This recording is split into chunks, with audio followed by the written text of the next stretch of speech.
오늘 말씀의 제목이 우리가 자랑해야 할 면류관은 이란 주제로 말씀을 좀 한 세 가지 큰 얼개로 나누도록 하겠습니다. 우선 그 사람이 뭘 자랑하고 싶은가, 또 뭘 추구하며 사는가, 그 사람의 영광은 뭔가, 면류관은 뭔가에 따라서 인생의 방식과 추구의 가치가 다 달라지겠죠.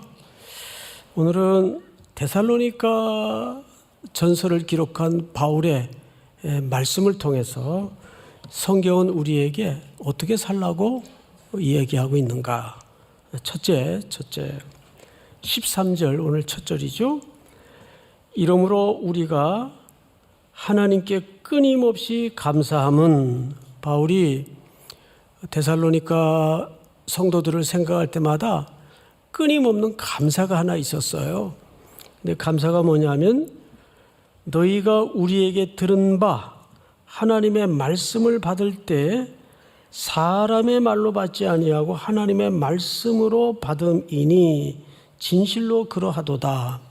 무슨 얘기냐면, 당시에는 거리에 거짓 교사들, 유랑 철학자들이 많아서 그들이 진심으로 그 도시 시민들을 사랑하는 차원에서가 아니라 돈벌이 차원에서 간사한 말과 아첨의 말과 거짓의 말로 시대를 속였어요.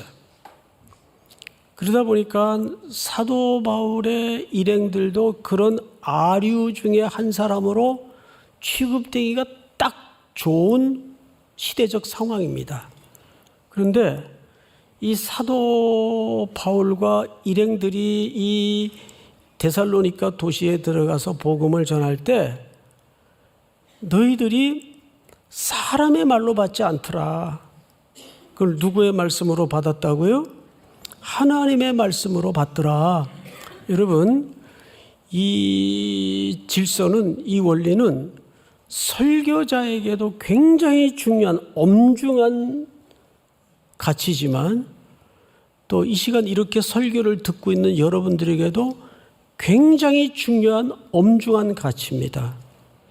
예를 들어서 설교를 사람의 말로 이해하면 어떤 현상이 일어나는지 아세요?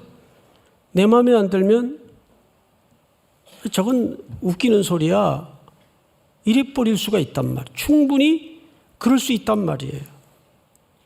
그런데 설교라는 통로와 방식을 통해서 듣는 것이라도 그걸 데살로니가 성도들은 누구의 말씀으로 받았다고요?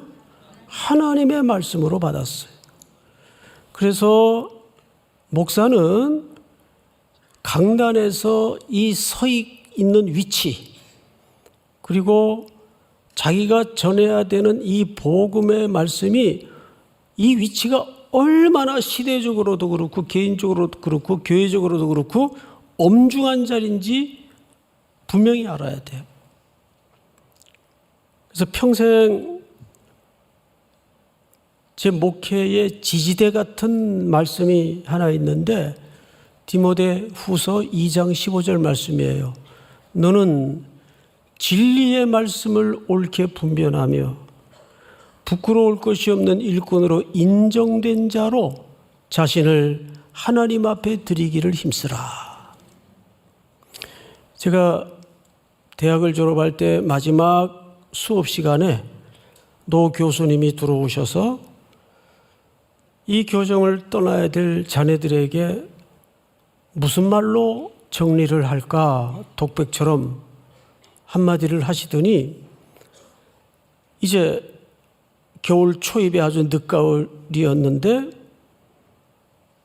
나적한 야산을 바라보시면서 우리에게 들려주셨던 말씀이에요. 너는 진리의 말씀을 옳게 분별하며 부끄러울 것이 없는 일꾼으로 인정된 자로 자신을 하나님 앞에 드리기를 힘쓰라. 목사는 뭐 하는 사람인가?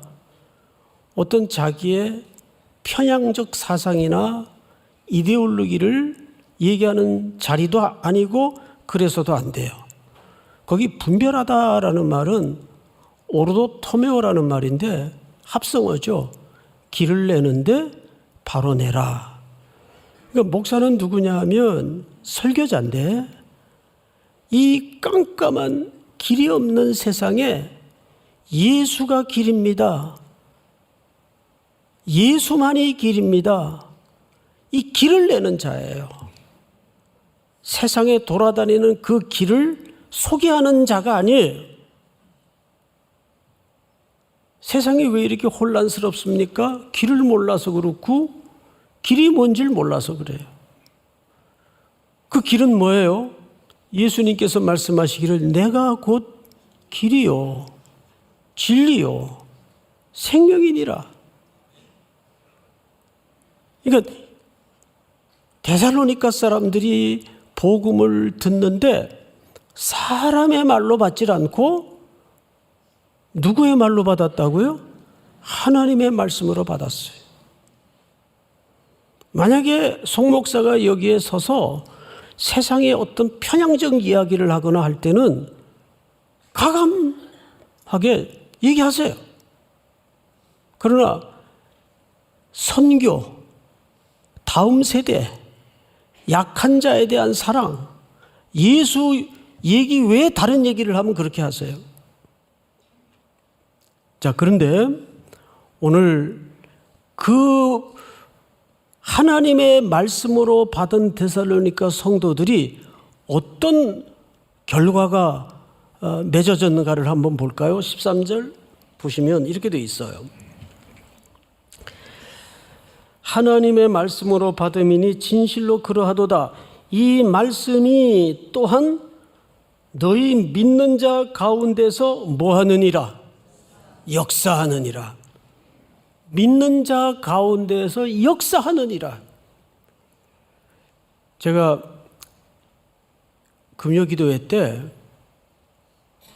두어 차례 했던 말씀인데 이런 말씀을 드렸어요. 믿음은 하나님께서 우리에게 왜 주신다고 했죠? 그럴 줄 알았어요. 자, 따라서 합니다. 써먹으라고 준 거예요. 그들이 복음을 들을 때 믿음으로 받으니까 그 말씀이 뭐가 일어났어요? 역사가 일어났어요. 근데 사람의 말로 받으면 역사가 일어날까요? 안 일어날까요? 안 일어나요. 사람의 말로 받는데 사람의 말로 끝나겠죠. 그런데 하나님의 말씀으로 받을 때 그것이 믿음과 화합해서 역사를 일으켜요. 믿습니까? 여러분, 하나님의 말씀은 운동력이 있습니다. 히브리서 4장 12절을 한번 볼까요? 띄워주세요. 히브리서 4장 12절 말씀, 제가 부탁을 안 했던 거 했네요. 자, 우리 다 같이 한번 시작. 하나님의 말씀은 살아있고 활력이 있어 좌우의 날선 어떤 검보다도 예리하여 혼과 영과 및 관절과 골수를 찔러 쪼개기까지 하며 또 마음의 생각과 뜻을 판단하나니. 아멘. 하나님의 말씀은 활력이 있고 살아있다 그 말이에요. 근데 하나님의 말씀이 던져질 때 지금 여러분들처럼 아멘으로 하나님의 말씀으로 받을 때 그것이 믿음과 합력해서 역사를 일으키는 겁니다. 믿습니까? 자, 그런데 문제는 이제 그 일으켜지는 믿음으로 받을 때 일으켜지는 말씀의 역사가 어디에 적용이 되고 어디에 작용하는가를 우리가 다음 스텝에서 한번 보도록 하십시다. 14절. 형제들아, 너희가 그리스도 예수 안에서 유대에 있는 하나님의 교회들을 본받은 자 되었으니, 데살로니가 성도들이 본받는 자가 됐대요. 근데 누구를 본받는가 봤더니 유대에 있는 하나님의 교회들을 본받는 자가 됐대요. 그러면 유대 땅에 있는 하나님의 교회들이 처했던 상황이 어떤 상황이었길래를 우리가 좀 알아야 되겠죠? 자, 14절을 계속 읽습니다. 그들이 유대인들에게 고난을 받음 같이, 앞을 보실까요? 지금 논리를 잘 보세요. 복음이 그대들 속에 들어갈 때 그대들은 사람의 말로 받지 않고 하나님의 말씀을 받은 걸 내가 감사한다.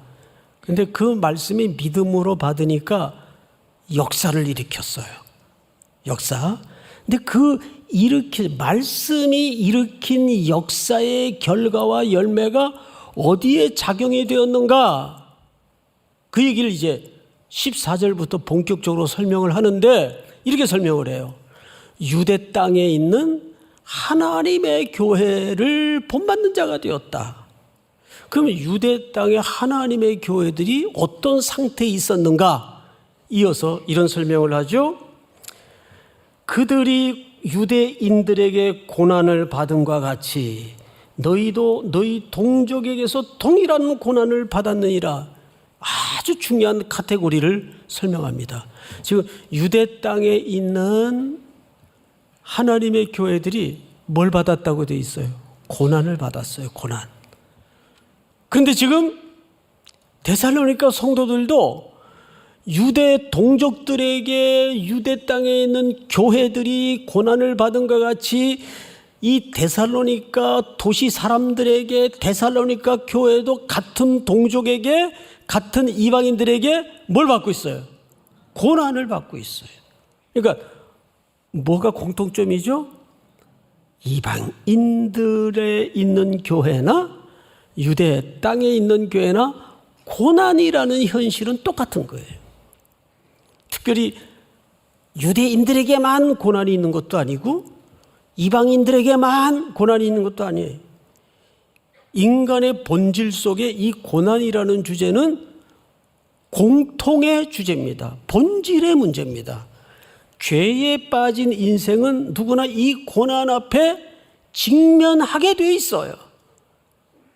이거는 이데올로기도 넘고 혈통도 넘고 민족도 넘고 국경도 넘어요. 그러면서 이런 얘기를 해요. 14절 끝에 보면 너희도 너희 동족에게서 동일한 고난을 받았느니라. 유대인은 주 예수와 선지자들을 죽이고 우리를 쫓아내고 하나님을 기쁘시게 하지 아니하고 모든 사람에게 뭐가 되었어요? 대적이 되었다 그래요.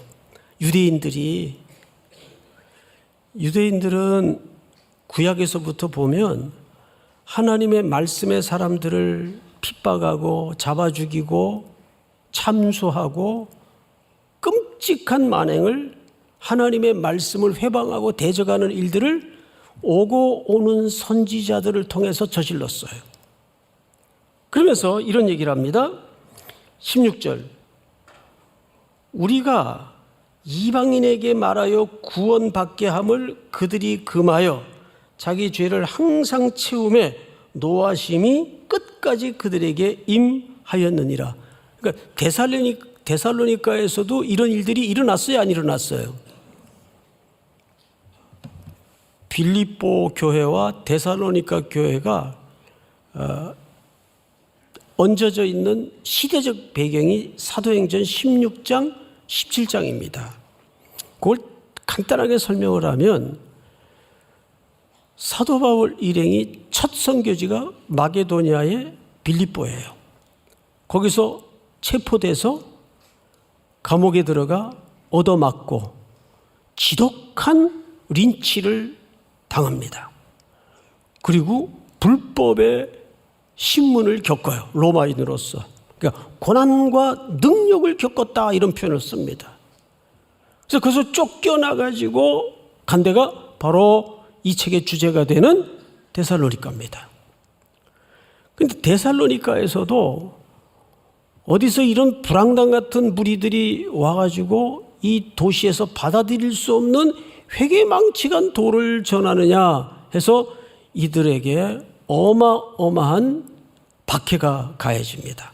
사람들이 이 사도들의 일행을 몰래 어디로 보내느냐 하면 어디로 보냈죠? 베레아로 보냅니다. 그런데 이 데살로니가 도시 사람들이 얼마나 못됐는가 하면 베레아까지 저작거리에 깡패들을 보내요. 불량배들을 보내서 거기서도 복음을 전하지 못하게 하는 거예요. 그 참 신기한 게 뭐냐 하면 초대교회 교회가 생성되어 가는 과정을 보면 사도들이 야, 우리 다음 차기 선교 때는 어디 가서 교회를 개척할까? 복음을 전할까? 이래가지고 전해지거나 교회가 세워진 곳이 없어요. 전부 신기하게도 쫓겨다니다가 도망다니다가 숨어 있다가 갇혀 있다가 성경이 쓰여지고 교회가 세워지는 수동적 패턴을 볼 수가 있어요. 왜 그런지 아세요? 교회는 하나님이 세우신다는 이야기를 그런 식으로 하는 거예요. 사람들의 어떤 도모나 아이디어나 지혜로 교회가 세워지는 게 아니고 그 환난과 도저히 생성되거나 세워질 수 없는 환경인데도 불구하고 교회는 누가 세우는 것이다? 하나님이 세우는 것이다. 믿습니까? 그래서 교회는 그렇게 세워지게 돼 있습니다. 이 남쪽의 교회들도 전부 어떻게 세워졌어요? 북에서 공산 치하에 더 이상 신앙생활을 할 수 없으니까 다 떠밀려 와가지고 부산까지 떠밀려 가서 그때 세워진 교회들이 대부분이에요. 우리 교회도 그렇게 전쟁 이후에 세워진 교회입니다. 이 땅의 역사가 주권은 하나님께 있다는 걸 얘기하는 겁니다. 오늘 성경을 잘 보세요. 데살로니가 교회나 유대 땅에 있는 하나님의 교회나 어떤 공통분모가 있었다고 했죠? 고난이라는 공통분모가 있어요. 그런데 그들 속에 들어갔던 하나님의 말씀이 그들의 믿음과 합하여 역사가 일어나서 뭘 이겨내게 한 겁니까? 고난을 이겨내게 한 거예요. 우리가 믿음이 정말 필요할 때가 언제예요? 모든 게 다 잘 될 때가 아니에요. 정말 믿음이 필요할 때는 믿음은 왜 줬다고요? 써먹으라고 준 거예요. 그런데 언제 써먹어야 돼요? 그런 역경과 고난과 비바람이 불 때 믿음의 카드를 꺼내는 거예요. 우리를 뒤흔들 때 믿음의 카드를 꺼내는 거예요. 예수의 이름으로 물러가라. 믿습니까? 자, 이제 장면이 좀 바뀝니다. 17절을 잘 볼까요? 보시면 형제들아 우리가 잠시 너희를 떠난 것은 여기 떠났다라는 표현을 써요. 이 말은 이런 개념이에요. 헬라 말을 보면 부모가 자녀를 잃어요. 또 자녀가 부모님을 잃어요. 그런 떠남의 관계의 농도 속에 가장 극한 고통. 그런데 바울이 이 표현을 여기다 왜 쓰는가 하면 바울이 부득이 자기의 의지와 상관없이 그런 못된 무리들 때문에 데살로니가 성도들을 떠나야만 했던 심적 고통을 마치 부모를 잃듯이 또는 자녀를 잃듯이 하는 감정의 깊이로 아픔을 소개하는 거예요. 그래서 형제들아 우리가 잠시 너희를 떠난 것은 얼굴이요 마음은 아니니 그랬어요. 우리 보통 눈에서 멀어지면 마음에서 멀어진다 그런 표현을 알죠? 실제 그렇더라고요. 부모님들도 오래 못 보면 또 이런저런 개인사 때문에 부부끼리도 오래 못 보면 서먹서먹해진대요. 저는 서먹서먹한 게 잘 뭔지 모르겠지만 서먹서먹해진대요. 그런 것 같아요. 친구들도 그렇잖아요. 자주 만나고 정기적으로 만나서 거기에서 서사가 만들어지고 스토리가 엮어져야 이게 친한 거거든요. 그런데 사도 바울은 내가 너희를 떠난 것은 얼굴이지 뭐는 아니다. 마음은 항상 강렬한데 어느 정도로 표시를 했는지 아세요? 여기 이렇게 표현을 했어요. 너희 얼굴 보기를 열정으로 더욱 힘썼노라. 저는 여기서 아주 현실적인 얘기를 좀 하려고 합니다. 특별히 온라인으로 예배를 드리는 분들 잘 들으세요. 저는 열정으로 여러분들의 얼굴을 보기를 원해요. 응? 여러분 온라인이 잘 보세요 온라인 성도님들. 온라인이라는 방식은 코로나라는 비상한 상황 때문에 비상한 수단이었어요. 그런데 이제 일상으로 복귀가 됐는데도 편의상 물론 이제 몸이 아프거나 그러면 이해가 되죠. 또 부득이하게 뭐 해외에 가 있거나 이해가 되죠. 그런데 이제 이 온라인이 너무 우리 신앙 패턴에 지금 한 편리성으로 들어와 있다 보니까 옛날에는 조금 그래 늦어도 택시라도 잡아 타고 오는 열심히 있었어요. 그러면 시간이 조금 애매하면 모니터 켜라. 네? 그리고 파자마 입은 채로 예배 시간 중에 왔다 갔다 냉장고 열고 물 마시고 그리고 사실 식탁이나 소파에 앉아가지고 이 찬양을 드리면 입술만 딸짝딸짝하지 찬양이 이렇게 우렁차게 온 마음으로 열정으로 드려집니까? 그래서 우리가 함께 모여 예배한다는 것은 굉장히 중요한 영적인 가치를 담고 있어요. 저는 이렇게 함께 예배드리다가 하나님께서 이렇게 푹푹 쑤셔 들이미는 그런 예기치 않은 은혜가 얼마나 많은데요. 여러분 그런 거 못 느끼시죠? 예? 온라인 성도님들 잘 보세요.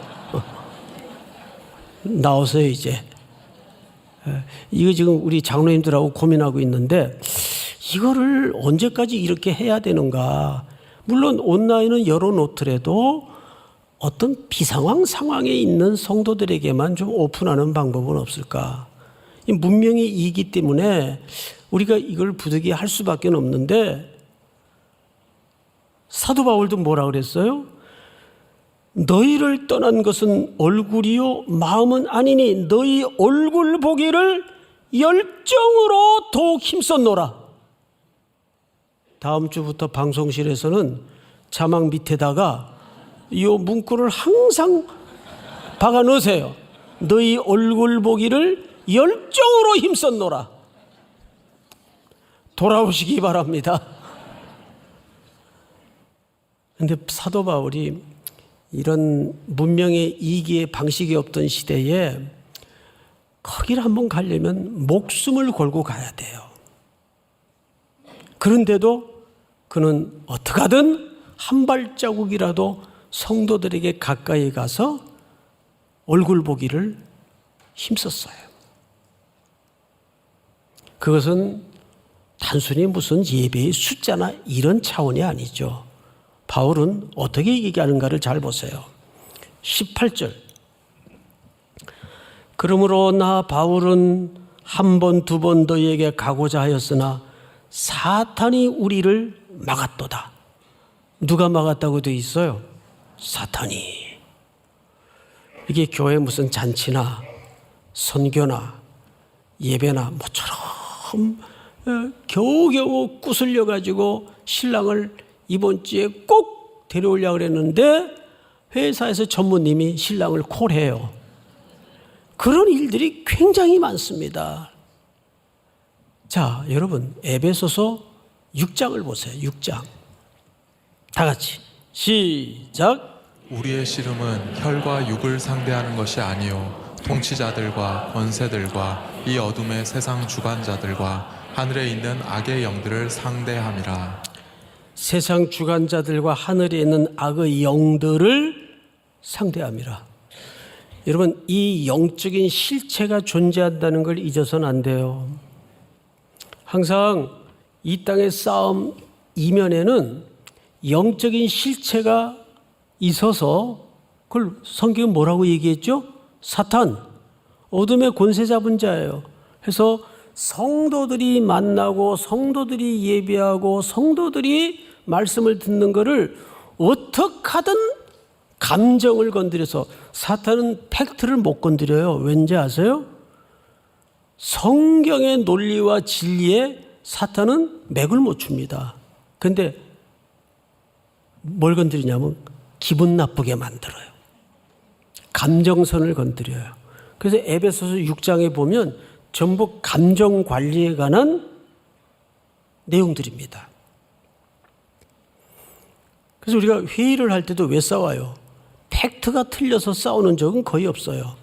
말을 기분 나쁘게 하니까 싸우는 거예요. 말을 기분. 그러니까 교회에서 서로 대화할 때는 도레미 요 이상은 올라가지 마세요. 음성이. 우리 당회에서도 미 이상은 목소리가 안 나도록 돼 있어요. 참 저희 당에는 굉장히 감사하게도 평화로워요.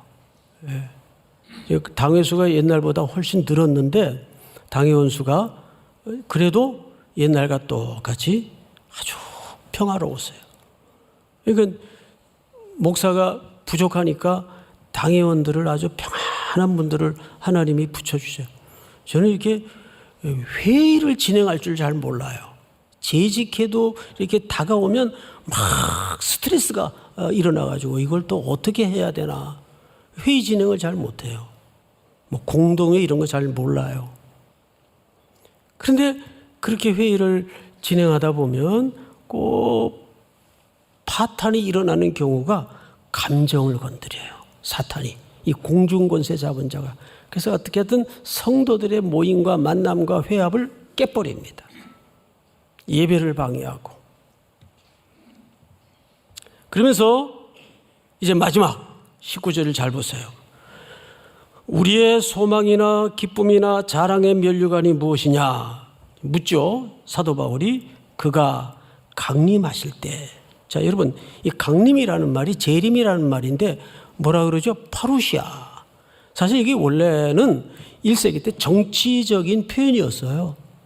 이 파루시아라는 말이 언제 쓰여졌던 표현인가 하면 황제가 어느 도시를 방문할 때 파루시아. 황제가 내왕하신다. 그러면 오래전부터 도로 보수하고 길 닦고 난리가 나요. 그 준비 때문에. 축하하기 위해서. 우리의 파루시아는 어떻습니까? 사도 바울이 그 정치적인 용어를 여기다가 갖다 쓴 이유가 뭘 것 같습니까? 우리는 어떻게 주님의 강림을 준비해야 되는가를 설명하고 싶은 거예요. 우리 인생의 모든 시간표는 사실 주님의 파루시아에 맞춰줘야 됩니다. 황제가 그 도시를 방문하면 파루시아 하면 그 도시에는 어마어마한 혜택과 선물이 있어요. 그래서 황제 파루시아는 모두가 열망하는 중요한 도시적 행사가 됩니다. 때문에 우리는 아무리 우리의 현실적인 삶이 고단하고 오해가 뒤섞여 있고 진리와 비진리가 뒤섞여서 분간이 안 될지라도 일관되게 예수님, 황제가 다시 오는 그 순간도 그 시대 사람들은 그렇게 기다렸다면 일관되게 예수님께서 다시 오시는 그날에 맞춰서 우리의 오늘이라는 시간을 두벅두벅 살아내야 됩니다. 사도 바울이 디모데후서 2장 15절에서 너는 진리의 말씀을 옳게 분별하며 할 때 그건 길을 바로 내다 그 뜻이에요. 그랬다면 우리는 이 길 없는 세상에 혼돈 속에 여기가 길일까 저게 길일까 우왕좌왕하는 이 시대에 무슨 길을 내야 될까요? 예수의 길, 생명의 길.